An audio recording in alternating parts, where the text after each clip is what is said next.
Wa yadhharal jahlu, tetapi kebodohan dan kejahilan menular. Hukum hakam perniagaan tak tahu. Yang mana halal, yang mana haram.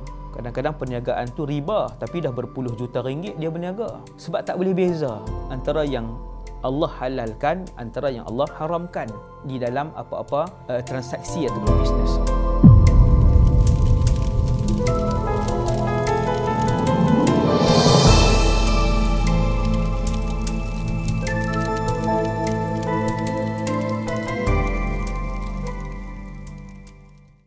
Assalamualaikum warahmatullahi wabarakatuh. Bismillahirrahmanirrahim. Alhamdulillah wa afdalus salati wa atamut taslim ala Rasulillah wa ala alihi wa sahbihi wa man walah wa la hawla wa la quwwata illa billah. Ahlan wa sahlan dan selamat kembali ke rancangan Kisah Hidup Akhir Zaman. Sebuah rancangan lebih daripada 150 episod yang membincangkan tentang tanda-tanda kiamat bermula daripada nombor 1 hingga yang akhir insya-Allah, dan kemudian kita masuk kepada tanda kiamat yang besar secara terperinci. Kisah Hidup Akhir Zaman akan membawa tuan-tuan dan puan-puan, para pendengar semua, menelusuri secara terperinci hadis-hadis Nabi yang membuktikan bahawa beliau adalah pesuruh Allah SWT apabila banyak peristiwa, ratusan peristiwa yang Nabi sebutkan 1400 tahun yang lalu dan kemudian ia benar-benar berlaku, walaupun pada zaman kehidupan Rasulullah perkara dan peristiwa itu belum berlaku. Dalam episod yang ke-16 pada kali ini kita akan melihat dua tanda kiamat, iaitu syahadatu zur dan kitmanu syahadatil haq. Yang pertama ialah memberikan penyaksian palsu, itu tanda kiamat. Yang kedua, menyembunyikan penyaksian yang benar. Dalam satu hadis, Nabi SAW satu hari bersama dengan para sahabat. Nabi kata, ala unabbi'ukum bi akbaril kabair. Maukah kalian aku nak cerita 3 dosa terbesar di antara dosa-dosa besar. Dosa besar ni ada disenaraikan oleh para ulama, keseluruhan dosa besar, antaranya Al-Imam Az-Zahabi dalam kitabnya Al-Kabair. Dosa-dosa besar. Semoga Allah Ta'ala menjaga saya dan tuan-tuan daripada melakukan dosa besar. Amin. Sesiapa yang mati dalam keadaan tidak bertaubat dari satu dosa besar, maka dia akan dihumbankan terlebih dahulu ke dalam neraka sebelum masuk ke dalam syurga. Itu dosa besar. Satu hari Nabi bagi tahu, ala unabbi'ukum, tidakkah mahu aku bagi tahu kepada kalian akbaril kabair, dosa besar, dosa terbesar di kalangan dosa-dosa besar. Kemudian Nabi ulang lagi, ala unabbi'ukum bi akbaril kabair, ala unabbi'ukum bi akbaril kabair, 3 kali, thalathan, kata perawi hadis ni. Sahabat berkata, bala ya Rasulullah, nak ya Rasulullah, bahkan nak bagi tahu ya Rasulullah, apakah 3 dosa terbesar di kalangan dosa-dosa besar. Tonton tengok. Nabi tersebut, al-isyraku billah, mensyirikkan Allah, wal'iyadzubillah, menyekutukan Allah. 1, wa uququl walidain, menderhakai mak dan ayah. Wa jalas, kemudian Nabi pun duduk. Tadi Nabi berbaring. Waktu Nabi sebut 2, tadi Nabi berbaring. Nabi duduk. Sahabat faham daripada keadaan Rasulullah itu, Nabi nak bagi tahu satu benda yang Nabi sangat risau, walaupun dia ranking ketiga dalam hadis ini. Paling besar al-isyrak billah, menyekutukan Allah. Kemudian besar adalah menderhakai mak dengan ayah. Kemudian Nabi nak sebut satu benda yang sahabat tengok Nabi ubah kedudukan tu, penting ni Nabi beritahu. Nabi pun kata, ala wa qawlu zur, Ala wa qawlu zur. Nabi kata penyaksian palsu. Memberikan penyaksian palsu.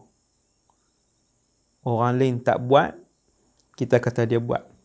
Orang itu tidak berzina, kita memberikan saksi penyaksian palsu, kita kata dia berzina. Orang itu tidak mencuri, kita memberikan penyaksian palsu di mahkamah ataupun bukan mahkamah, kita kata dia mencuri. Orang itu tidak rasuah, kita memberikan penyaksian di hadapan board of directors, kita kata dia ni rasuah. Dan akhirnya jatuh orang yang kita tuduh itu. Hati-hati, hati-hati wahai orang yang bercakap dan juga semua yang mendengar. Benda ni cukup sangat besar. Sangat besar. Kamu meruntuhkan masa depan dia dengan penyaksian palsu yang kamu bagi. Kamu kadang-kadang meruntuhkan keluarga dia. Kamu meruntuhkan kehidupan dia. Kamu meruntuhkan kerjaya dia. Sedangkan dia tidak melakukan perkara tersebut. Maka Nabi sebut, inna baina yadayyi sa'ah, di antara tanda-tanda dekat dengan kiamat, kehancuran bumi ini, ramai orang memberikan penyaksian palsu. Wal'iyadzubillah.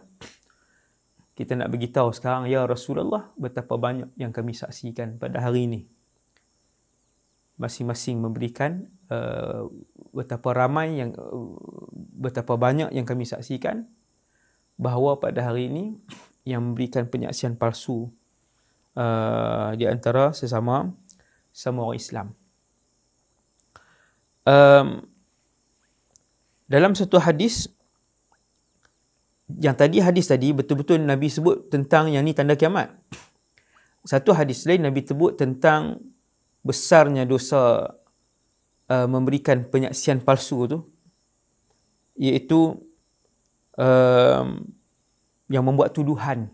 Nabi kata, man yaqtata'a haqqa mali muslimin biyaminin kadhibah. Sesiapa yang merampas, mendapat, memperolehi apa-apa harta dan hak orang Islam yang lain dengan cara sumpah yang menipu, dengan cara menipu sampai bersumpah-sumpah untuk ambil jawatan orang, untuk ambil pangkat orang lain yang sepatutnya lebih layak, bersumpah-sumpah dan menipu, menyediakan dokumen palsu untuk dia dapat jawatan tu, untuk dia dapat projek tu, maka dia telah mengambil hak Muslim yang lain. Tengoklah tuan-tuan, hadis ni riwayat Imam Bukhari. Tadi hadis yang tadi kita baca tadi, qauluz zur tadi ni, riwayat Imam Bukhari dan Muslim di sahih. Hadis kedua yang berkaitan dengan ambil hak orang lain dengan cara syahadah palsu, penyaksian palsu, menipu dengan cara membuat tuduhan ni, pun riwayat Imam Bukhari. Sesiapa yang merampas, memperolehi, mendapatkan hak bahagian harta mana-mana Muslim lain dengan sumpah palsu yang dia buat, dengan pembohongan yang dia buat, laqiyallaha wa huwa alaihi ghadban.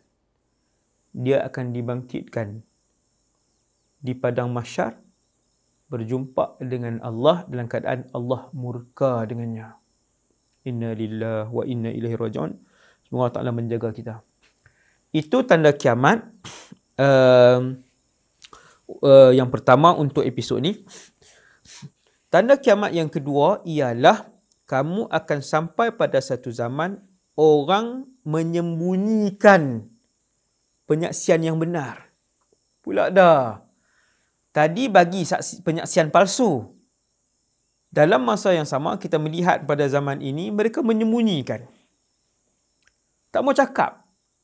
Sebab, antara sebabnya, yang pertama, malah nak ambil tahu orang lain. Aku pun banyak masalah.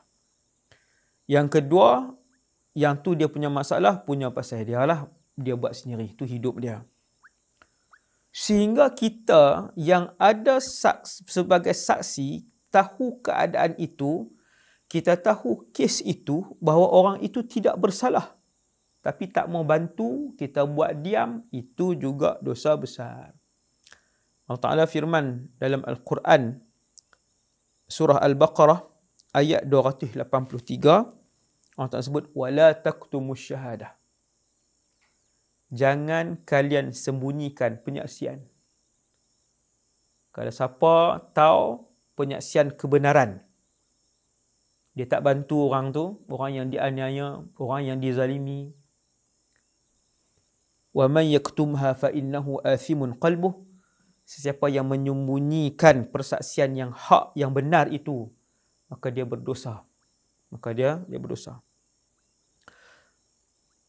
Dalam hadis, dalam kes ini, ataupun tanda kiamat ini, Nabi ada sebut dalam satu hadis yang diriwayatkan oleh Imam Ahmad, dan hadis itu hasan.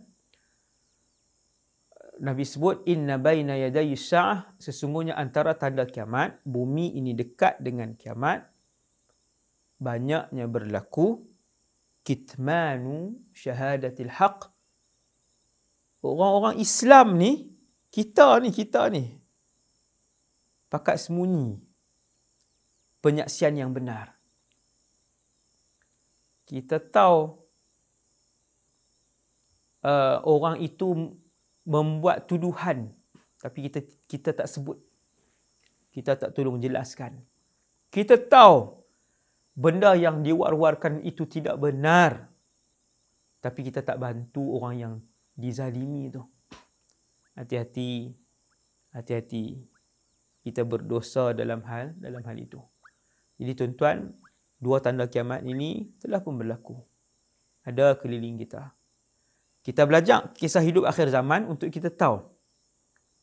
Banyak dah rupanya tanda-tanda kiamat yang telah pun berlaku. Semoga Allah jaga saya, tuan-tuan, para pendengar dan semua ahli keluarga kita daripada terjerumus dengan dosa-dosa besar yang disebutkan oleh Rasulullah, dan Nabi kata, kamu nampak dosa-dosa ini besar ataupun kecil, ini semua tanda kiamat.